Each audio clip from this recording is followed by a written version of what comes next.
Hello everyone, तो कैसे हैं आप लोग। आई होप कि आप बहुत बहुत और बहुत ज़्यादा बढ़िया होंगे और अपनी पढ़ाई को बहुत ज़ोरों शोरों से कर रहे होंगे, क्योंकि अब आपके एग्ज़ाम बहुत नज़दीक ही हैं। और अभी इसी कड़ी में मैं सीए मोहित श्रीवास्तव एवीजे एकेडमी की तरफ से आपके लिए लेकर के आया हूँ ये बहुत ही प्यारी और बहुत ही उम्दा ये हमारी आपकी रिवीजन सीरीज़, जिसके अंदर हम पूरा इकोनॉमिक्स कवर कर रहे हैं और आपके एग्ज़ाम में आपको एक अच्छी तैयारी के साथ भेजने का प्रयास कर रहे हैं।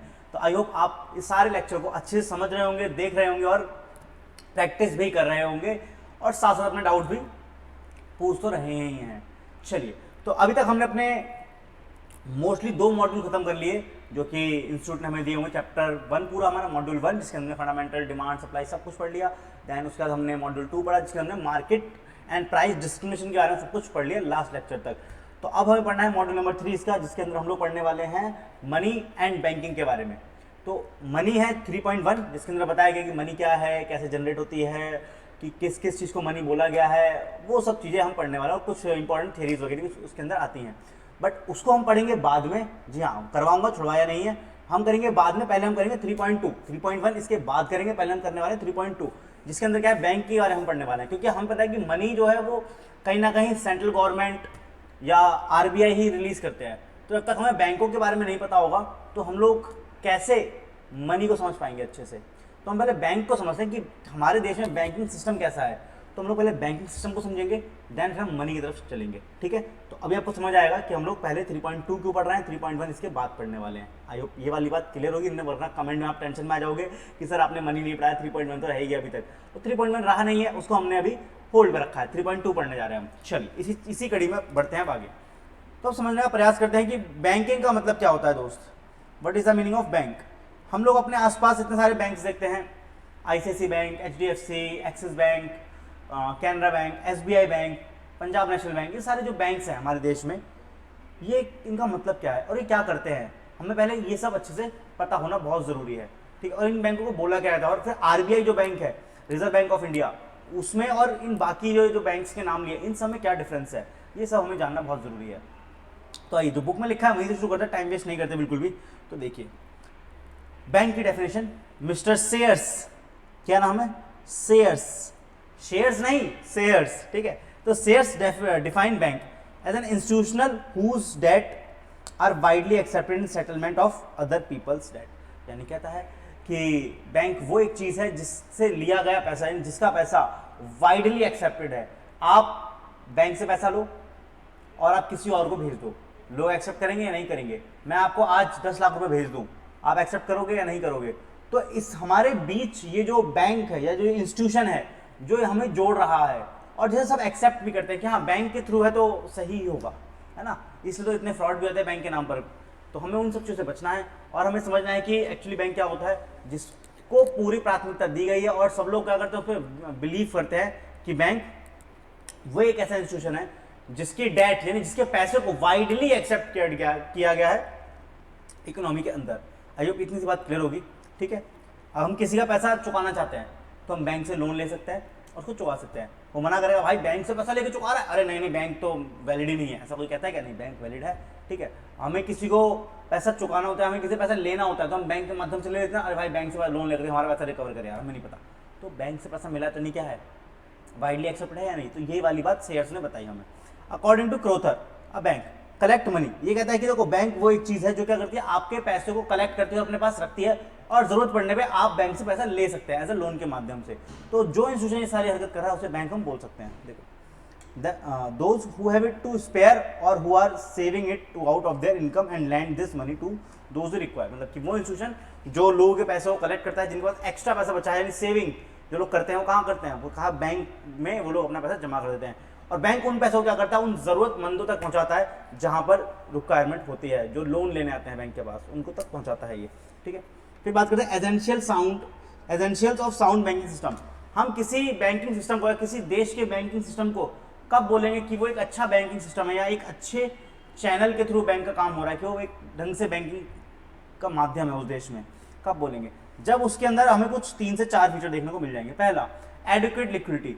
आप किसी बैंक की बात कर लो, आप एसबीआई में गए, आप एचडीएफसी में गए, अगर हो सकता है कि उनके पास खुद ही पैसा ना हो, नहीं होगा, तो वो आप लोगों की मदद क्या ही करेंगे, वो आपको लोन क्या ही देंगे जब उनके पास खुद ही पैसा नहीं, जब उनकी खुद की ही लिक्विडिटी क्रंच पड़ा हुआ है तो फिर दिक्कत आ ही जाएगी ना। तो जब क्या देखना कि पर्याप्त मात्रा में बैंक के पास पैसा होना चाहिए, लिक्विडिटी होनी चाहिए। बैंकों का सारा गेम ही किस चीज़ का है, उनका raw material, stock, finish good सब कुछ क्या है, पैसा ही तो है उनके लिए सब कुछ, वो पैसे का ही तो लेन देन कर रहे हैं दोस्त, ये वाली बात है। अब bank must keep sufficient cash in hand, तो बैंक को अपने पास क्या रखना होता है, सफिशिएंट कैश इन हैंड रखना होता है, ठीक है। To meet the claim of deposit, मानो कि मैंने आज बैंक में 5 लाख रुपए जमा करे और मैं एक हफ्ते तक पहुंच गया, बैंक से लाओ जी 2 लाख रुपए दो मेरे, अब बैंक ने पूरे 5 की 5 ही जमा करा दिए या 5 की 5 ही किसी और को लोन दे दिया, तो मैं तो जब गया तो मेरे पास कुछ नहीं मिला, उन्होंने कहा कि भाई 2 साल बाद आना। भाई क्यों भाई, तो बैंक को ध्यान रखना पड़ता है कि भाई जिन लोगों का पैसा उसने डिपॉजिट करा है कहीं वो सारा का सारा पैसा लोन के माध्यम से नहीं पहुंचा रहे बाहर, क्योंकि कल को कोई आ जाए वापस ले अपना पैसा, भाई हमारा पैसा वापस करना जरा हमें जरूरत है, तो बैंक कहाँ से चुकाएगा, बैंक लोन लेने जाएगा कहीं और फिर जा करके जा सकता है, बट ऐसे तो कस्टमर के साथ रहेंगे तो लोन के लिए भगता फिरेगा, वो नहीं होगा। तो सफिशिएंट पैसा अपने पास होना चाहिए वर्किंग कैपिटल के नाम पे, ठीक है। हाँ, अदरवाइज क्या हो जाएगा, otherwise it could be insolvent, ठीक है। अब banks failure not only affect depositors, bank का जो फेलियर है वो सिर्फ डिपॉजिटर को इफेक्ट नहीं कर, सिर्फ मुझे ही पैसा अगर बैंक ने मना कर दिया देने से तो मेरा ही काम नहीं रुक जाएगा, बल्कि बैंक भी रुक जाएगा, बैंक की इमेज भी खराब हो जाएगी पूरे देश में, और बैंक में कोई पैसा जमा भी नहीं करेगा उस पर्टिकुलर बैंक में। People would not keep more fund with the banker unless it insure safety to customer, तक सेफ्टी नहीं होगी हमें हमारे पैसे की तो हम जमा क्यों ही करेंगे दोस्त, नहीं करेंगे ना, ये वाली बात करता है। फिर एक्सपेंशन ऑफ बैंकिंग, अब बैंक है, आपने एक्सिस बैंक में पैसा जमा करा है, अब बैंक चाहता है कि उसे और ब्रांचेस खोलनी है, उसे पूरे इंडिया में अपने आपको फैलाना है, तो उसके लिए पैसा लगेगा या नहीं लगेगा, तो उतना उनके पास पैसा होना चाहिए खुद को एक्सपेंड करने के लिए भी, ये वाली बात करता है, अपने ऑफिस बनाने के लिए, अपने एम्प्लॉयज़ को हायर करने के लिए, वो सारी चीज़ें, ठीक है। तो banking facility should spread through out the economy, it must also cover all section of people in need of funds, ठीक है भाई साहब, तो सारे लोगों तक पहुंचना चाहिए, एक्सपेंड करना चाहिए, नहीं सब तक पहुंचे, जरूरतमंद तक भी पहुंचे, गरीब तक भी पहुंचे और अमीर तक भी पहुंचे, और गरीब को लोन चाहिए तो गरीब को भी लोन देने के माध्यम होने चाहिए, ठीक है, क्योंकि अमीर तो लेके फरार होने ही वाला है, ठीक है। The less developed region should get more banking facilities, तो जो हमारे देश में जो कम डेवलप्ड एरियाज़ है, कम डेवलप्ड छोटे मोटे गांव हैं या इलाके हैं, वहाँ भी बैंकिंग फैसिलिटी अच्छी मात्रा में होनी चाहिए, ठीक है। The diffusion of banking office is essential, तो ज़्यादा से ज़्यादा बैंक के ऑफिस को खोलना एक क्या है, ज़रूरी बात है। इन्वेस्टमेंट एंड लोन पॉलिसी, ये तो सिंपल सी बात है। साउंड बैंकिंग सिस्टम कब बोला जाता है, जब क्या होता है बैंक के पास पैसा आता है अच्छी मात्रा में, और बैंक अच्छी मात्रा में और सही रेट पर जनता तक लोन पहुंचाता है, तभी तो क्या हो पाएगा, एक इन्वेस्टमेंट और एक लोन पॉलिसी सही से बन पाएगी। लोगों ने अपना पैसा इन्वेस्ट करा है बैंक में, और बैंक ने इन्वेस्ट करा है कहाँ पर, अपनी ब्रांच वगैरह खोलने में और अपना को एक्सपेंड करने में, और लोगों को लोन दिया है सही समय पे, ठीक है, ये वाली बात है। A sound bank must have sound investment policy where it can optimise the twin goal, यहाँ पे 2 गोल है ना बैंक के कहीं ना कहीं, कि उसको पैसा मिले भी और लोग उससे पैसा ले भी। जैसे होता क्या नॉर्मली, अब आप ये हो आप, ठीक है, ये है बैंक, आपने क्या करा, बैंक में 10 लाख रुपए जमा करे, तो बैंक बदले में आपको क्या देगा, ब्याज देगा। मानो बैंक ने आपको 6% का ब्याज दिया, ये आपको दिया है, लेकिन 10 लाख रुपए बैंक ने क्या करा, अपने पास रखे हैं, अब ऐसा तो कोई फायदा नहीं है बैंक को, तो बैंक क्या करेगा, इन 10 लाख में से मान लो 8 लाख रुपए बाहर किसी को लोन दे दिया, नहीं मुझे लोन दे दिया, ये हूँ मैं, मुझे लोन दे दिया, लेकिन क्या बैंक मुझसे 6% ब्याज ही लेगा। अब देखो, आपने जमा करे तो बैंक ने आपको इंटरेस्ट दिया, अब जब मैंने बैंक से पैसा लिया तो बैंक मुझसे क्या करेगा, इंटरेस्ट लेगा, और कितना परसेंट लेगा, 6% तो बैंक को आपको देना है, तो वो मुझसे कितना लेगा, ज्यादा ही लेगा ना, मुझसे 10% लेगा, 6 आपको देगा, 4% जो बीच की जो इनकम बचेगी उससे बैंक अपना गुजारा करेगा, अपना गुजारा मतलब करेगा, मतलब अपने खर्चे वगैरह निकालेगा, अपने एम्प्लॉय को सैलरी वगैरह देगा, वो सारी हरकत बैंक करेगा इन 4% से। ऐसे बहुत सारे लोगों को लोन देगा, ऐसे बहुत सारे लोगों से पैसा लेगा, तो ये सब कुछ होने वाला है। तो यही कहता है, ये हो गया ट्विन गोल, ठीक है। ट्विन गोल किसी चीज के ऊपर, एक लिक्विडिटी और प्रॉफिटेबिलिटी के ऊपर, लिक्विडिटी एंड प्रॉफिटेबिलिटी, तो क्या है, ये ट्विन गोल है, नहीं डबल गोल है बैंक का। If loan and investment are wrong, अगर ये दोनों ही गलत हो जाएंगे तो मामला खराब हो जाएगा। बैंक सफर लॉस और फेस लिक्विडिटी शॉर्टेज, और हो सकता है बैंक को बंद भी करना पड़ जाए समय आने पे, ठीक है। A prudent banker should carefully determine the composition and the character of its loan in advance so as to optimize earning without endangering safety and solvency। तो हमारे वाला एग्जाम्पल क्या करा, आपने 10 लाख रुपए जमा करे, बैंक से मुझे कितना लोन दिया, 8 लाख, तो 2 लाख उसने अपने आप को क्या रखा, सेफ रखा, अपने पास लिक्विडिटी रखी 2 लाख की, क्या होता है, आप पहुंच जाओ बैंक के पास और कहो भाई बैंक बैंक हमने आपको 10 लाख रुपए जमा कराया, हमें कुछ पैसा चाहिए हमारा, तो ले जाओ, बैंक दे देगा ना आपको। और साथ साथ क्या हो जाएगा, उसने 4% का बीच में क्या कमा लिया, ब्याज भी कमा लिया, तो ये क्या हो गया, बैंक को प्रॉफिट भी हो गया बीच में 4%। तो इसी की बात कही है उसने यहाँ पे, देखो लिक्विडिटी एंड कहा गया प्रॉफिटेबिलिटी, तो लिक्विडिटी भी है बैंक के पास और प्रॉफिटेबिलिटी भी है, ठीक है। तो इस तरीके से वो क्या रहेगा, कंपोजिशन निकालेगा कि भाई दोनों का फायदा हो कहीं ना कहीं अच्छे से। ह्यूमन फैक्टर, किसी भी अच्छी ऑर्गेनाइजेशन को चलाने के लिए सबसे ज्यादा इंपॉर्टेंट क्या होता है कि वहां पर क्या हो, उनके पास अच्छे लेबर या अच्छे एम्प्लॉय हो। तो अच्छे एम्प्लॉय होंगे यानी एफिशिएंट लेबर, एफिशिएंट एम्प्लॉय होगी, तो बैंक अच्छे से कार्य कर पाएगा। नहीं तो क्या होगा, अगर नालायक लोगों को भर्ती कर लेगा तो क्या होगा, बैंक काम ही नहीं कर पाएगा, तो इसे सही से लोन ही नहीं दे पाएगा, लोगों को अप्रोच ही नहीं कर पाएगा अपना पैसा जमा करने से, तो दिक्कत हो जाएगी। The soundness of a bank depend much on the quality of banker. किस पर डिपेंड करती है, जितना ज़्यादा अच्छा बैंकर होगा उतनी ज़्यादा अच्छी क्या होगी, बैंक की क्वालिटी होगी, उतना ज़्यादा अच्छा बैंक काम कर पाएगा। तो एक अच्छा बैंकर ही क्या करता है, एक अच्छे बैंक को बनाता है। क्या बोला, एक अच्छा बैंकर अच्छे बैंक का निर्माण करता है। तो banking being practical affair, rigid application of bank laws are not always fruitful. तो जो नहीं कि हर बार क्या होगा, फायदा ही फायदा होगा, बट एक डिपेंड करता है कि एम्प्लॉय कैसा स्किलफुल है, तो वो वहाँ से भी कुछ ना कुछ एक अच्छी चीज़ निकाल लेगा। Much depend on the description of man, ठीक है।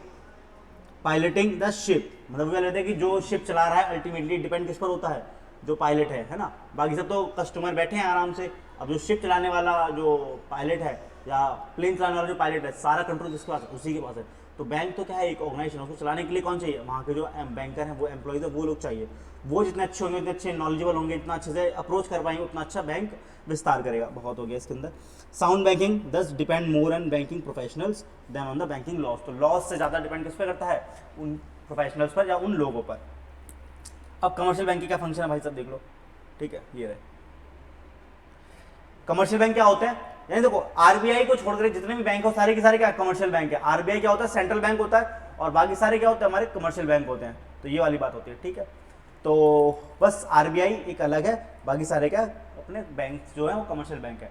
तो आरबीआई क्या हो गया, एपेक्स बॉडी हो गया, सुप्रीम बॉडी हो गया। आप आरबीआई एक तरीके से घर के सबसे बड़े बुजुर्ग हो गए, उनके अलावा बाकी सब बच्चे हैं। तो बताओ, अब आरबीआई वो मेन आदमी हो गया, उसके अलावा कमर्शियल बैंक बहुत सारे हो गए, ठीक है। जो भी है हम बात करेंगे जैसे आरबीआई नहीं बल्कि दूसरे वाले कमर्शियल बैंक जैसे एचडीएफसी, एक्सिस, पीएनबी, एसबीआई, इन सब की। देखो तो पहला क्या, करंट डिपॉजिट। ये लोग क्या करते हैं, अपने पास लोगों का पैसा जमा रखते हैं, हमें हमारी मंथली इनकम जितनी भी होती है उसमें कुछ खर्चा हो जाता है, कुछ पैसा बचता है ना, तो हम कहाँ पे जमा करते जाकर के, हम जाकर के बैंक में जमा डिपॉजिट करवाते हैं। इसी बोलते हैं करंट डिपॉजिट, ठीक है। जो कि आप कभी भी निकाल सकते हैं बैंक से, विड्रॉ कर सकते हैं इजीली, कोई दिक्कत नहीं है। सेविंग डिपॉजिट होता है,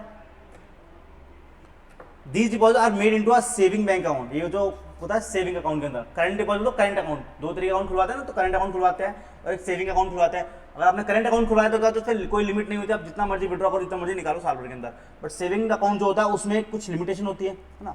दे are most convenient to the small businessman, जो किसके लिए होता है, स्मॉल बिजनेसमैन के लिए या सैलरीड पर्सन के लिए, उस तरीके से चल जाता है, ठीक है। हाँ, interest paid on these deposit is comparatively low. इसमें क्या होता है, इंटरेस्ट कम मिलता है। करंट अकाउंट में हमें कोई इंटरेस्ट नहीं मिलता है। यहाँ पे हमें क्या होता है 4% के आसपास से, अब तो खैर फिर भी थोड़ा ज़्यादा हो गया, कुछ बैंक को 5, 6, 7 तक भी है, बट फिर भी कितना रहता है, इतना हमें इंटरेस्ट मिल जाता है, 5, 4, 5, 6% तक का ये है, ठीक है। तो इसमें कम इंटरेस्ट मिलता है। फिर आता है term deposit.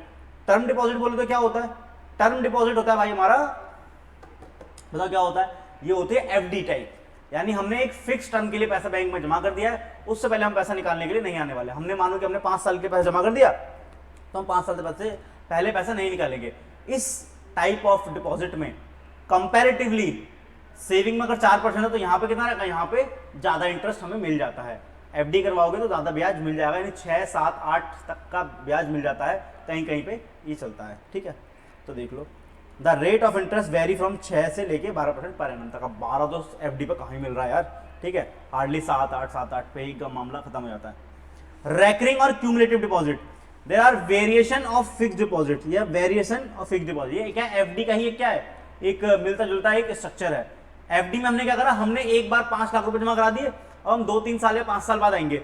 But recurring deposit क्या है, ये एफडी ऐसे ही है कि हमने पैसा जमा तो करा दिया, बट हम बार बार क्या कर रहे हैं, उसी में और बढ़ाते जा रहे हैं। और हम जैसे हमने कुछ जमा रैकरिंग में बार बार जमा, 5 लाख जमा करा दिए, फिर 1 लाख फिर जमा करा दिया अगले महीने, फिर उसी में हमने 2 लाख रुपए और जमा करा दिया उसी में, तो ये रैकरिंग डिपॉजिट है एक तरीके से, ठीक है। These deposit are very convenient to those who can not save huge amount at a time. तो यानी कि उन लोगों के लिए जो एक साथ ज़्यादा पैसा एफडी में नहीं डाल सकते या नहीं करा सकते, क्योंकि उनके पास ज़्यादा पैसा है ही नहीं, तो आप जितना है उतना तो करो एक तरीके से। तो मंथली एसआईपी टाइप देखने को मिलता है फिर ये। These deposit carry interest at a rate more than the saving but FD से कम, सीधी बात है। तो इन शॉर्ट क्या देखा हमने, सबसे ज़्यादा इंटरेस्ट किस पे मिल रहा है, एफडी पे, उससे कम इंटरेस्ट किस पे मिल रहा है, रैकरिंग पे, और सबसे कम ब्याज किस पे मिल रहा है, सेविंग डिपॉजिट, और जिसे मिल ही नहीं रहा वो कौन सा, करंट डिपॉजिट। आई गेस समझ आया होगा, ठीक है। ये क्या है, कमर्शियल बैंक का पहला फंक्शन हो गया। तो और क्या फंक्शन है, payment of loan and advance. अब लोन एडवांस पेमेंट करनी होती है तो हम बैंकों का दरवाजा खटखटाते हैं तो वहाँ पे मिल जाता है। Demand loan and call loans. Demand loan is a loan that should be repaid on demand by the bank. यानी अभी हम लोग पैसा जमा कर रहे थे बैंक को, अब इसमें क्या होगा, बैंक हमें लोन दे रहा है, वो कौन सा, जिसके पास पैसा था एक्स्ट्रा तो उन्होंने जमा करा दिया। अब सेकंड वाले में क्या होगा कि हम लोग जा रहे हैं बैंकों से पैसा लेने, बैंक आपके पास पैसा है कि हमें कुछ लोन चाहिए तो भाई ले लो।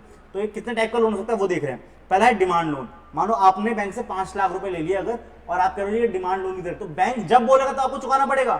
टाइम नहीं है इसके अंदर, बैंक नहीं बोला भाई 2 महीने लाओ जी पैसे लाओ, तो आपको देने पड़ेंगे। तो क्या डिमांड या कॉल लोन, एक कॉल पे मंगा लेंगे बस आपसे कहीं भी, कुछ फिक्स टर्म नहीं है यहाँ पे, ठीक है। देखो demand loan is a loan that should be repaid on demand.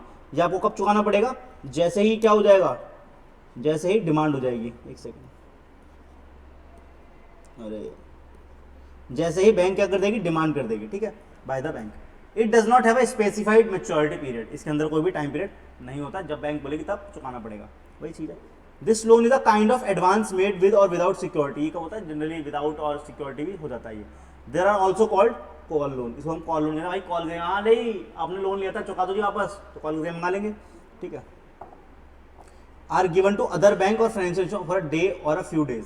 तो जनरली कहाँ पे अप्लाई होता है, जब एक बैंक दूसरे बैंक से कहता है जी हमें ना पैसे चाहिए, हमारे पास पैसे खत्म हो गए, तो उसे जनरली कॉल लोन में कन्वर्ट किया जाता है। भाई एक बैंक दूसरे बैंक को हेल्प करता है, और जो जिसने हेल्प की है वो कभी भी पैसा मंगा सकता है, ठीक है। तो ये हो गया। फिर शॉर्ट टर्म लोन, आइए समझते हैं इसको तो आराम से, कि कुछ छोटे टर्म के लिए एक तरीके से 6 महीने 7-8 महीने के लिए हमने पैसा मंगाया है बैंक से, जी हमें लोन चाहिए और हम 6-7 महीने चुका देंगे या 1 साल के अंदर चुका देंगे, तो उसे कहते हैं शॉर्ट टर्म लोन, ठीक है।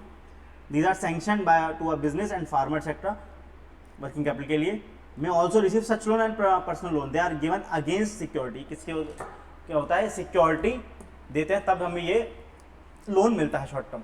फिर आता है कैश क्रेडिट एक तरीके से। ये क्या है, ये अरेंजमेंट है भाई साहब, बैंक अलाउ इट्स कस्टमर। इसमें क्या है, बैंक आपको अलाउ करता है कि भाई बोरो कर लो money up to a specified limit from an account open for this purpose. यानी आपने एक अकाउंट खुलवा रखा है, उसके अंदर आपको कुछ पैसा जमा किया आपने, अब लेकिन वो पैसा खत्म हो गया, तो कहता है कि भाई आप 20,000 तक एक्स्ट्रा पैसा निकाल सकते हो, तो इसे बोलेगा cash credit, kind of loan ही हो गया ये भी, है ना। इसमें क्या होता है, कस्टमर जो होता है एक साथ पूरा इंस्टॉलमेंट का पैसा नहीं निकाल सकता, बस ओवरड्राफ्ट। आई गेस समझते हो। This are facility allowed by bank to the current account holder. किसके लिए, करंट अकाउंट होल्डर के लिए। There are allowed to withdraw money with or without security in excess of the balance available in their account. तो भाई अगर आपके account में पैसा अवेलेबल है तो आप उससे ज़्यादा निकाल सकते हो। और कैश क्रेडिट में और इसमें क्या फर्क है, कैश क्रेडिट में था कि आप बैंक ने कह दिया भाई आप 20,000 तक का पैसा एक्स्ट्रा निकाल सकते हो, कोई दिक्कत नहीं, आप हाँ आपको 20,000 की फैसिलिटी दे रहे हैं, तो कैश क्रेडिट हो गया, लोन ही हो गया आपको कुछ स्पेसिफाइड टाइम लिमिट तक या स्पेसिफाइड अमाउंट तक का। ओवरड्राफ्ट क्योंकि आपने ऑलरेडी अकाउंट खुलवा रखा है, उस अकाउंट में से आपने सारा पैसा निकाल ही लिया, उसके अलावा आपने एक्स्ट्रा पैसा भी निकाल लिया, तो उसे बोलते हैं ओवरड्राफ्ट। यानी ओवर ड्राफ्ट, आपने ओवर कर लिया, आपने ड्राफ्ट ओवर कर लिया, आपने पैसा ज्यादा निकाल लिया, ठीक है। Interest is charge on the amount of actual withdrawal. इसमें इंटरेस्ट चार्ज होता है जो आपने एक्चुअल विड्रॉ करा उस पर इंटरेस्ट चार्ज होता है, ध्यान रखना। Discounting of bill of exchange. I guess bill of exchange जानते हैं कि बिल ऑफ एक्सचेंज क्या होता है, एक तरीके का नॉर्मली हमें अगर बिल रिसीवेबल मिला है तो हमें साइन करके एक्सेप्ट किया होगा सामने वाली पार्टी ने, ड्रॉई ने, तो हमें बिल मिल गया होगा, और हम उस बिल का क्या करेंगे, जा करके बैंक से डिस्काउंट करा लेंगे, तो उसके बाद हमें पैसा मिल जाएगा। और बैंक के पास वो जो बिल आया है, बैंक उस बिल को लेकर कहाँ चले जाएगा, उस कस्टमर के पास चले जाएगा, जिससे हमें पैसे मिल रहे थे, अब हमें पैसे नहीं मिलेंगे, किसको मिलेंगे, अरे तुम समझो इसको, ऐसे समझो। देखो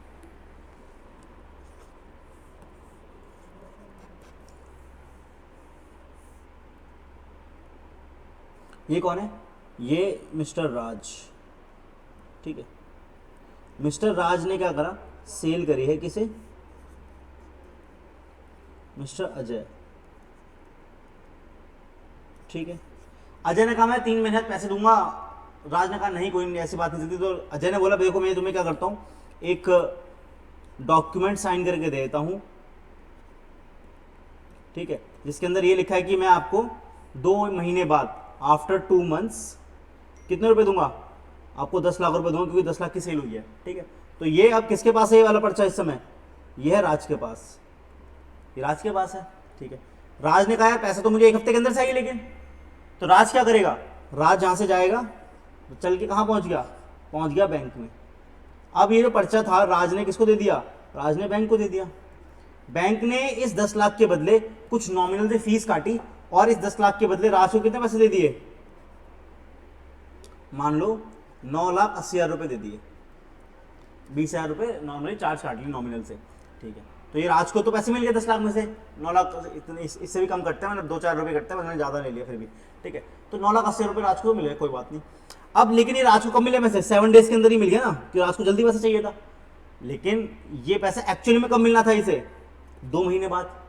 तो अब 2 महीने बाद पैसा और देगा कौन, ये बैंक ने तो एक्स्ट्रा दे दिया ना फालतू में, पैसा देना किसको, अजय को देना था। तो अब बैंक वाले क्या करेंगे, बैंक वाले जाएंगे अजय के पास, अजय से कहेंगे देखो भाई हमारे पास एक ये बिल है जिसपे आपके सिग्नेचर हैं और आपने कहा था कि अब 2 महीने 10 लाख रुपए दोगे।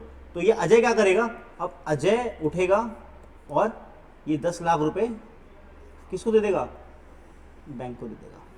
तो ये पूरी कहानी बनती है। तो हम क्या पढ़ रहे हैं इस समय, हम पढ़ रहे हैं राज का पॉइंट ऑफ व्यू, जिसने क्या करा था, डिस्काउंट कर दिया और इसको पैसे मिल गया था। तो ये फैसिलिटी मिलती है कि हम जब बिल्स ऑफ एक्सचेंज क्या करते हैं, डिस्काउंट करते हैं तो हमें पैसा मिल जाता है, ठीक है, ये बात है। ये लिखा है देखो, undertaking written by the buyer and given to seller when the transaction is made on credit basis. Naturally अभी देखा हमने एग्जांपल में, the buyer needed to make payment after a specified period of specified future date, 2 महीने बाद कोई भी date पड़ेगी उस पर देंगे पैसा, ठीक है। तो लेकिन जो पर्सन ने इसे बेचा था सामान, उसको क्या चाहिए, उसको पैसा चाहिए अब जल्दी, तो क्या करेगा, डिस्काउंट करा लेगा बस, व्हेन दे नीडेड मनी, पहले चाहिए तो करा लो। Credit cards, obviously credit card में आप क्यों नहीं जानते, बहुत अच्छे जानते हैं। क्रेडिट कार्ड के माध्यम से हम आज क्या कर सकते हैं, कोई भी शॉपिंग कर सकते हैं, कुछ भी खर्चा कर सकते हैं, जो उस लिमिट तक जितना क्रेडिट कार्ड है, और बाद में हमें क्या करना होता है, वो पैसा चुकाना होता है, हम चुका देते हैं बाद में पैसा, बस ये भी एक तरीके क्रेडिट कार्ड वाली बात हो गई। अच्छा एक पॉइंट रह गया, तीसरा creation of credit. Creation of credit ये क्या होता है, कमर्शियल बैंक जो होते हैं क्रेडिट मनी को क्रिएट कर रहे होते हैं। कैसे क्रिएट कर रहे होते हैं क्रेडिट मनी को, लोन दे करके पैसा जनरेट करते हैं, लोन दे करके पैसा जनरेट करते हैं, इसी को बोला जाता है क्रेडिट मनी। देखो nowadays bank have devised a new method of giving loan to the customer. One such popular method is issuance of the credit card. अच्छा तो पढ़ लिया, ठीक है। The commercial bank create credit, बताया कौन, ये इंपॉर्टेंट क्वेश्चन है एग्जाम के लिए कि भाई क्रेडिट क्रिएट कौन करता है, क्रेडिट मनी क्रिएट कौन करता है, इन शॉर्ट देखा जाए तो कमर्शियल बैंक करता है। This is unique function of commercial bank. ये क्या है, यूनिक फंक्शन है किसे, कमर्शियल बैंक का। Credit is created from the out of the primary deposit of money the customer receive from the public. यानी ये मनी कहाँ से आती है, सबसे पहले किसी एक पर्सन ने बैंक में पैसा जमा करा 1 लाख का, अब इसी 1 लाख को क्या हुआ, बार बार बैंक क्या करेगी, लोन देगी। उस 1 लाख में से मान लो 80,000 का पैसा लोन दे दे किसी बी पार्टी को, ठीक है, फिर बी क्या करेगा, बी उस पैसे को खर्च करेगा, आगे चलेगी प्रोसेस। इस तरीके से बार बार पैसा घूमता रहेगा मार्केट में और उससे पैसा बनता रहेगा। Part of the total amount of this deposit is given as a loan and advance to each customer that the one single bank cannot create credit banking system as a whole consisting of several bank jointly। तो सारे जो bank होते हैं सब मिलकर के क्या करते हैं, लोन देते हैं, तब जाके क्रेडिट मनी जनरेट होती है। क्रेडिट मनी यानी क्रेडिट मतलब उधार क्रिएट हो रहा है, बैंक वाले लोन दे रहे हैं, तो जो जिसने लोन लिया उसके ऊपर बर्डन आ गया ना, उसको पैसा चुकाना है। तो अब वो पैसा ऐसे क्या होता है, मार्केट में घूम जाता है और इंटरेस्ट भी होता है। तो जितना पैसा लोन दिया था उससे ज्यादा ही मार्केट में पैसा फ्लक्चुएट करता है। फिर मानो बैंक ने कितना पैसा दिया, 10 लाख का पैसा लोन दिया, उस पर मान लो 10% का ब्याज भी आ गया, तो बदले में कितना पैसा वापस मिलेगा बैंक को, 11 लाख का ना। कितना पैसा मिलेगा, 11 लाख का। तो उससे हुआ क्या, 1 लाख एक्स्ट्रा क्रिएट हो गया, नहीं हो गया। तो इसी प्रकार से ऐसे हर बैंक करता रहेगा तो क्रेडिट मनी क्रिएट होगी या नहीं होगी, नेचुरली होगी, ठीक है। और agency function, commercial bank perform certain agency function. आप कमर्शियल बैंक के थ्रू क्या कर सकते हैं, आप अपना इंश्योरेंस प्रीमियम पे कर सकते हैं। आप कमर्शियल बैंक को डेट फिक्स कर दो कि भाई इस डेट पे मुझे इस डेटर को पैसे, इस डेटर से पैसे लेने हैं, इस क्रेडिटर को पैसे देने हैं, तो वो ऑटोमेटिक पेमेंट कट जाती है, नहीं कट जाती। आपने मानो कोई लोन लिया है तो क्या आपको पैसा लेके जाना पड़ता है बैंक में, ऑटोमेटिक जो डेट होती है उस पर इंस्टॉलमेंट बैंक से कट जाती है नेचुरली। तो वही लिखा है देखो, collection of cheque, draft, collection of cheque, draft, अरे क्या हो गया इसको,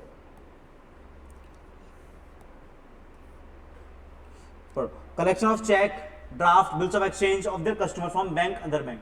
देखा कि क्या करा इसने, हमारे कहने पे एज ए एजेंट काम करा या नहीं करा, हमारे लिए बिल को डिस्काउंट कर दिया, फिर पैसा रिकवर करने जा रहा है उस बंदे से, हमारे लिए चेक हमने लिखा, फिर वो चेक को कैश में कन्वर्ट कर रहा है, तो एज ए एजेंट काम कर रहा है हमारे लिए, बिल्कुल कर रहा है। Collection of dividend and interest, आपने अगर किसी कंपनी के शेयर में इन्वेस्टमेंट करें तो क्या आपको जाना पड़ता है उससे डिविडेंड लेने के लिए, डिविडेंड ऑटोमेटिक कलेक्ट होता है हमारे अकाउंट के अंदर, तो बैंक नहीं होता तो कहां से आता है ये सिस्टम, नहीं होता। ठीक है, कोई सिक्योरिटी शेयर डिवेंचर परचेस करना है तो इजीली कर सकते हैं, बैंक के माध्यम से कर सकते हैं। ठीक है, एक्टिंग एज ए ट्रस्टी, आपने क्या कर रखा है, आपने घर की ज्वेलरी पैसा वगैरह बैंक में जमा कर रखा है, लॉकर वगैरह में कर रखा है, तो एज अ कैसे ट्रस्टी की तरह काम कर रहा है ना आपके लिए, कस्टोडियन की तरह काम कर रहा है, भाई आपको उस पर ट्रस्ट है तो वो आपका ट्रस्ट बनाए रखने के लिए काम कर रहा है आपके लिए एजेंट के तौर पे। मेकिंग पेमेंट्स है, इंश्योरेंस प्रीमियम तो बता चुका मैं, इनकम टैक्स सब्सक्रिप्शन एक्सेट्रा। ठीक है, और क्या फंक्शन होते हैं इसके, जनरल फंक्शन, लॉकर फैसिलिटी देता है हमें, ये देखो लॉकर फैसिलिटी हो गया for the safe custody of the silver gold ornament etcetera, document वगैरह भी रखते हैं लोग। Transfer money of the customer from one bank to other bank by demand draft, अगर आपको एक बैंक से दूसरे बैंक में ट्रांसफर करना है, आपको एसबीआई से पीएनबी में ट्रांसफर करना है, तो आप कैसे करते हैं, आप अपना जो अकाउंट है एसबीआई में, तो आप एसबीआई को चेक देते हैं, वो बेचारा जाकर जाता है फिर पीएनबी में जाकर के मैच करता है किस में पैसा जाना चाहिए, फिर सही अकाउंट में पैसा पहुंचाता है, तो अदर काम कर रहा है भाई आपके कहने पे, ना आप खुद करो जाकर कितनी मेहनत लगी आपको चल जाएगा। ठीक है, with the use of computer and internet facility nowadays bank are facilitating online transfer, आप यूपीआई के माध्यम से फोन पे, गूगल पे, पेटीएम या आरटीजीएस आईएमपीएस करके पैसे ट्रांसफर कर सकते हैं। सोचो बैंक नहीं होता तो ये कैसे पॉसिबल होता। Issue letter of credit to enable the customer to purchase commodity on the base of credit, letter of credit भी इशू करता है कि भाई चलो कोई नहीं, अगर ये पैसा नहीं दे पाया तो हम गारंटी देते हैं, हम आपको पैसा दे देंगे, बैंक वाले ये गारंटी तक देते हैं। जब आप क्या करते हैं, एक्सपोर्ट या इंपोर्ट कर रहे हैं, अगर फॉरेन कंपनी का ट्रांजेक्शन होती है, फॉरेन ट्रांजेक्शन होती है, उसमें बैंक की बैंक गारंटी लगनी अनिवार्य होती है, यहाँ पे बताएंगे आगे चल के बताएगा, बैंक की बैंक गारंटी लगना अनिवार्य होती है। तो जब तक बैंक गारंटी नहीं देगा तब तक सामने वाली पार्टी क्या करेगी, आपको सामान नहीं भेजेगी, तो ये चीज़ है।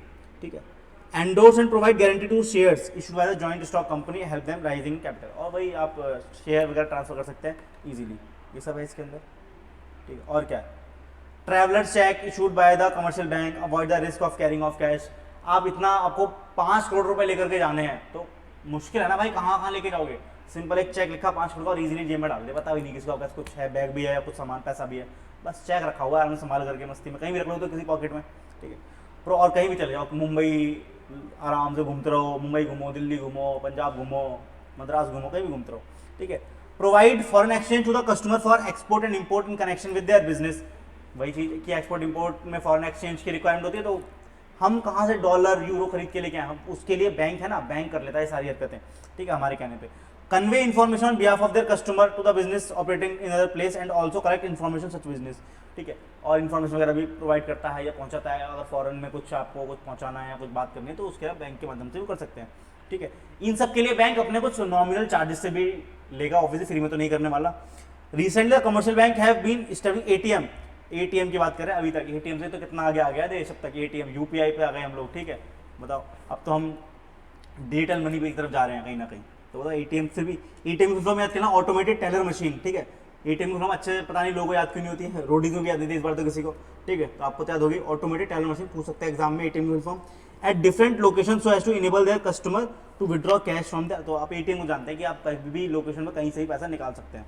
ओके, कमर्शियल बैंक को क्या है, कुछ प्रिंसिपल है भाई कि कमर्शियल बैंक को कैसा होना चाहिए, अभी हम ऊपर बढ़ के आए हैं कुछ फीचर, तो जैसे लिक्विडिटी कि भाई डिजायर मनी तो अपने पास रखनी ही पड़ेगी, अदरवाइज दिक्कत आप इंसॉल्वेंट हो सकते हैं या आपको कैश क्रंच आ सकता है। तो एक तो प्रिंसिपल कौन सा है, लिक्विडिटी का, जिसके अंदर क्या होता है आपको मिनिमम कैश अपने पास रखना पड़ेगा। ठीक है, सर्टेन पीरियड तक, देखो लिखा है लिक्विडिटी, तो क्या आएगा, ये स्टेटमेंट लिखा है वो पहचानना है कौन सा प्रिंसिपल है, एग्जाम में ऐसे क्वेश्चन आता है। ठीक है, principle of profitability, driving force क्या है कमर्शियल बैंक की, प्रॉफिट जनरेट करना, बस ये देख लेना एग्जाम में क्या लिखा है, driving force of commercial bank generate profit, तो ये किसका फीचर है, प्रॉफिटेबिलिटी का फीचर, तो इजीली हो जाएगा, तो प्रिंसिपल ऑफ प्रॉफिटेबिलिटी लग रहा है यहाँ पे। Principle of solvency, commercial bank should be financially sound and maintain required capital for running the business, तो भाई होना चाहिए, सॉल्वेंसी होनी चाहिए, आपको पैसा चुकाना पड़ सकता है किसी का, तो सॉल्वेंट हो या नहीं है, इंसॉल्वेंट तो नहीं हो कहीं, तो ध्यान रखना वो इजीली लिख जाएगा आपको कि अगर मेंटेन है रिक्वायर्ड रनिंग बिजनेस करने के लिए। ठीक है, तो क्या हो जाएगा, प्रिंसिपल कौन सा लग रहा है यहाँ पे, सॉल्वेंसी वाला। नाम में ही काम है और काम में ही नाम है। Principle of safety, while investing the fund bank are also to be cautious because bank's money is depositors money। Bank के पास जो पैसा है वो किसका पैसा है, डिपॉजिटर का पैसा, तो भाई सेफ्टी रखनी पड़ेगी। तो कौन सी है प्रिंसिपल है, principle of safety. Collection of saving, तो हम लोग अपना क्या करते हैं, मेहनत की कमाई को बैंक में जमा करते हैं, जो हमारे पास एक्स्ट्रा बच जाती है, जो हम खर्च नहीं कर पाते, तो ये क्या है, principle of collection of saving, जो हमारी सेविंग करें, कलेक्ट कर रहे हैं अपने पास, तो ये सिंपल चीज है, ठीक है। Commercial bank always seek huge amount of ideal money from the clients, तो बहुत सारा पैसा उन्हें मिलता है। Nowadays bank fix up the target for their employees to generate more saving from the people, तो वो चाहता है कि ज्यादा से ज्यादा लोग क्या करें, बैंक में पैसा जमा करें। तो उनके जो एम्प्लॉयज होते हैं वो क्या करते हैं, कहीं ना कहीं आपका कॉल आता है कि भाई हमारे पास एफडी खुलवा लो, हमारे पास पैसा जमा करवा लो, या हमारे इसमें इन्वेस्ट कर दो। तो क्या चाहते हैं, आपको अलग अलग स्कीम दे करके चाहते हैं कि उनका आपका पैसा बैंक में पहुंच जाए और आप वो उससे लोन वगैरह दे करके अपना इनकम कमा पाए और आपको भी क्या हो, सेफ्टी मिल जाए, ठीक है। लोन एंड इन्वेस्टमेंट पॉलिसी, वही चीज़ है, क्या लोग पैसा रखेंगे वो लोन प्रोवाइड करेंगे, ऊपर बता दिया था, ठीक है। प्रिंसिपल ऑफ इकोनॉमी, किसी भी देश की इकोनॉमी के लिए बैंकिंग सिस्टम अच्छा होना बहुत जरूरी है, ठीक है। तो देखो, bank never go for any unnecessary expenditure, they always try to maintain their function with the economy that increase their yearly profit. तो बैंक क्या चाहता है कि भाई वो कभी भी एक्स्ट्रा खर्चा नहीं करना चाहता, वो चाहता है कि हम लोग क्या करें, कम से कम खर्चे में ज्यादा से प्रॉफिट कमा ले। तो ये क्या है, एक इकोनॉमी का प्रॉफिट है और इकोनॉमी देश के लिए काफी इंपॉर्टेंट है। और यहाँ पे जो इकोनॉमी का मतलब वो है कि वो कम कॉस्ट पे ज्यादा प्रॉफिट कमा रहे हैं, इकोनॉमिकल है वो काफी, ठीक है। प्रिंसिपल ऑफ प्रोवाइडिंग सर्विस, इतनी सारी सर्विस अभी देखा हमने कौन कौन सी सर्विस प्रोवाइड करते हैं, तो क्या वो कौन सा प्रिंसिपल लग रहा है उस पॉइंट में, सर्विस का प्रिंसिपल, ठीक है। प्रिंसिपल ऑफ सीक्रेसी, हमारी कोई भी इंफॉर्मेशन बैंक वाले किसी और क्लाइंट को दे देंगे, किसी और कस्टमर को, आपके अकाउंट की डिटेल वो किसी और को प्रोवाइड कर देंगे क्या, नहीं करेंगे। तो सीक्रेसी रखना बहुत इंपॉर्टेंट है, अदरवाइज आप पैसा जमा ही नहीं करोगे। आपने 10 करोड़ रुपए जमा करे, अब बैंक जाकर क्या करे, दुनिया भर में अनाउंसमेंट करता है, अरे जी देखिए इन लोगों ने तो क्या करा है, इन लोगों ने 10 करोड़ जमा करा दिया, हमारे पास बहुत पैसा है, जाइए रेड मार दीजिए। ऐसा थोड़ी करता है बैंक, बैंक क्या करता है, नॉर्मली सीक्रेट रखता है आपने क्या जमा करा है, क्या जमा नहीं करा, ठीक है। प्रिंसिपल ऑफ मॉडर्नाइजेशन, अब आजकल के जो बैंक हैं मॉडर्न हो गए हैं, और मॉडर्न इन द सेंस की टेक्नोलॉजी को यूज करते हैं, तब जाकर के क्या होता है, थोड़ा इजी हो गया। वरना पहले क्या था, जब सारा काम लेबर गिरी से हो रहा था, लेबर इंटेंसिव तरीके से हो रहा था, तब कहीं ना कहीं काम में डिले हो रहा था। अब धीरे धीरे हम लोग, हमारी टेक्नोलॉजी इंप्रूव हुई, तो हम क्या करा है, मॉडर्नाइजेशन करा बैंकिंग में। बैंक में जो अकाउंट बनते हैं या अकाउंट खुलते हैं, सारा क्या होता है, देखते हो जाकर के हर बैंक में क्या है, कंप्यूटर है। पहले तो नहीं होते थे, पहले तो कंप्यूटर नहीं होते, तो कैसे होती थी अकाउंटिंग पूरी की पूरी, हाथ पे होती थी ना, हाथ से होती थी। तो अब क्या है, कंप्यूटर है, क्रेडिट कार्ड्स हैं, credit card facility, UPI feature है हमारे पास, ठीक है। ये सब देखो नई जनरेशन की नई मॉडर्नाइजेशन तो है ये सब, ठीक है। Principle of specialization, here commercial bank segment their whole function into various part and place their human resource. देखो, बैंक में लोन देने वालों की एक अलग टीम होती है, बैंक में लोन बेचने वालों की अलग टीम होती है, लोन अप्रूव करने वालों की अलग टीम होती है, अकाउंट खोलने वालों के अलग लोग होते हैं। यानी जिसका जो काम होता है वो अलग अलग लोग बैंकों ने क्या करे होते हैं, हायर करे होते हैं फॉर देयर स्पेशलाइजेशन, ठीक है। जो जिस काम में अच्छा उसको हायर करते हैं। प्रिंसिपल ऑफ लोकेशन, और बैंक हमेशा क्या होता है, एक सही लोकेशन पर होते हैं, ऐसा तो नहीं कि जंगल वंगल में होता है कि भाई जाने ही परेशानी हो रही है, ऐसा नहीं था। प्रिंसिपल ऑफ रिलेशन, आपने नॉर्मली देखा होगा बैंक हमेशा क्या होता है, बैंक के एम्प्लॉय जो होते हैं या बैंक वाले जो होते हैं हमेशा अपने क्लाइंट से अच्छे डील करते हैं, बात ऐसे करते हैं, रिलेशन जितना अच्छा होगा उतने ज्यादा कस्टमर बैंक को मिलेंगे। और जिस बैंक के एम्प्लॉय रिलेशन ही अच्छा नहीं रखेंगे तो क्या हो जाएगा, उस बैंक में कोई जाने नहीं चाहेगा, फ्रॉड वगैरह होगा उस बैंक में, तो फायदा नहीं उस बैंक में पैसे रखने से। प्रिंसिपल ऑफ पब्लिसिटी, आजकल तो बैंक वाले भी क्या करते हैं, एडवर्टाइजमेंट कर रहे होते हैं, है ना। तो हर बैंक वाला एडवर्टाइजमेंट कर रहा है कहीं ना कहीं, आईसीआईसी बैंक भी एडवर्टाइजमेंट अनिल कपूर से करवा रहा है, बागबान पिक्चर में अमिताभ बच्चन से भी आईसीआईसी बैंक का एडवर्टाइजमेंट करवाया है, पीएनबी भी एडवर्टाइजमेंट करता है, ठीक है। ऐसा कुछ बंधन बैंक में जितने भी बैंक है सब लोग क्या एडवर्टाइजमेंट कर रहे हैं। एसबीआई बैंक एडवर्टाइजमेंट करवाता है महेंद्र सिंह धोनी से, देख रहे हो। तो ये सब चीजें, तो एडवर्टाइजमेंट पब्लिसिटी करना जरूरी है, तो ये भी क्या एक बिजनेस ही तो है, ठीक है। If you would like to earn more money you have to give more advertisement, तो सीधी बात है, अगर आपको ज्यादा पैसा कमाना तो आपको ज्यादा एडवर्टाइजमेंट करना पड़ेगा मीडिया के माध्यम से, ठीक है। तो commercial bank follow this kind of principle to increase their customer, तो वो क्यों करते हैं, वो अपना कस्टमर बेस बढ़ाना चाहते हैं इसीलिए, ठीक है। बस फिर क्या है, बैंक रेट पॉलिसी। अब बैंक रेट पॉलिसी के बारे में थोड़ा सा पढ़ लो फटाफट से। वैसे अभी तक जो पढ़ा है यही ज्यादा इंपॉर्टेंट था, जो प्रिंसिपल वाला पॉइंट पूछा, कोई स्टेटमेंट देगा क्या बताओ बेटा कौन सा प्रिंसिपल है, उसके ऊपर वो हमने बैंकों के जो पढ़े थे क्या फंक्शंस, वो इंपॉर्टेंट थे, ये ज्यादा इंपॉर्टेंट चीज थी इसके अंदर कहीं अभी तक। बाकी रीड कर लो ऊपर से। As a bankers bank a central bank lends money or rediscount the bill of commercial bank. अब क्या होता है, सेंट्रल बैंक जो क्या करता है, पैसा देता है और डिस्काउंट कराता है किसको, बिल्स वगैरह को, किससे, कमर्शियल बैंक से। The rate of interest charge by the central bank is known as the bank rate और डिस्काउंट रेट। बैंक रेट क्या होता है, जब कमर्शियल बैंक लोन लेता है, किसकी बात हुई, जब कमर्शियल बैंक लोन लेता है किससे, आरबीआई से, नहीं सेंट्रल बैंक से, तो आरबीआई फ्री में तो लोन नहीं देगा। आरबीआई जिस रेट से इंटरेस्ट चार्ज करेगा कमर्शियल बैंक से, उस पर्टिकुलर रेट को क्या बोला जाएगा, बैंक रेट। ठीक है, और ये जो लोन दिया गया है किसके लिए दिया है, शॉर्ट टर्म पर्पस के लिए दिया गया है। ठीक है, the manipulating bank rate central bank can regulate the credit creating power of members bank. तो वो क्या कर सकते हैं, अगर रेट ज्यादा होगा तो कमर्शियल बैंक कम लोन लेगा, और जब लोन कम लेगा तो कमर्शियल बैंक का पैसा कम होगा तो कम ही लोन दे पाएगा जनता को, तो मनी क्या होगी, कम क्रिएट होगी।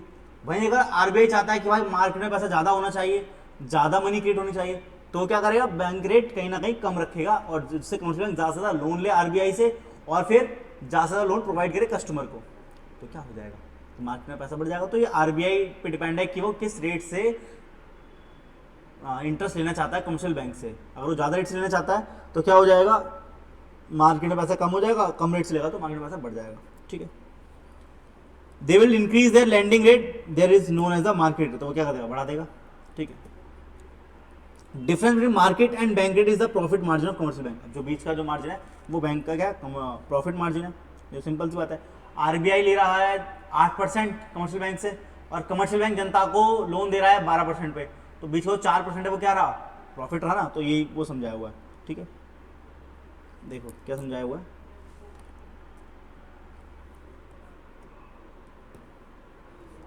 ये कमर्शियल बैंक मान लो एक्सिस बैंक हो गया ये अगर, ठीक है, और ये हो गया आरबीआई। आरबीआई से किसने लोन लिया, एक्सिस बैंक ने 10 लाख का, किस रेट पे, 12% पर, या 8 पे मान लो, 8% पर ब्याज लगेगा, तो ये एक्सिस बैंक जो है 8% का ब्याज देगा। लेकिन इस एक्सिस बैंक ने जनता को जो लोन दिया वो किस रेट पे दिया, वो दिया 12% की ब्याज पे। तो बताओ इन दोनों के जो बीच का रेट है 4%, 4% का मुनाफा हुआ नहीं हुआ कमर्शियल बैंक को, ये तो हुआ 12% क्योंकि मिला इसे, और 8% इसने दे दिया फिर वापस, तो बीच में 4% गैप रहेगा ना, तो 4% इसकी इनकम हो गई बैंक की। तो ये तो समझा हुआ यहाँ पे, और क्या।